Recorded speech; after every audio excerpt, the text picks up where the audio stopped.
$1 million at retirement. That's everyone's magic number. The question is, what does it actually take to get there? So to answer this question, I divided us into 3 different age groups: 30-year-old, 40-year-old, and 50-year-old. In all 3 cases, we're using a traditional compound account, on average compounding at 7% per year. So planning to retire at age 65 with $1 million in their account, a 30-year-old has 35 years to contribute, will contribute $550 a month or $6,600 a year. A 40-year-old having only 25 years to retirement must contribute $1,333 a month or $16,000 a year.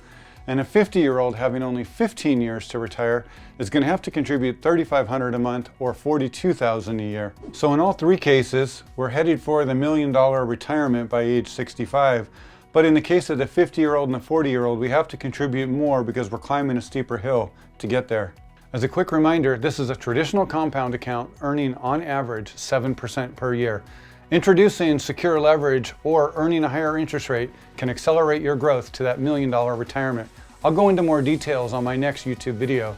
I hope you found value in today's lesson.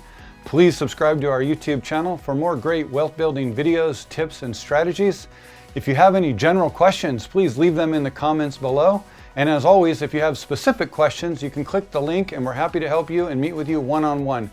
My name's Scott McLean. It's not what you make, it's what you do with what you make.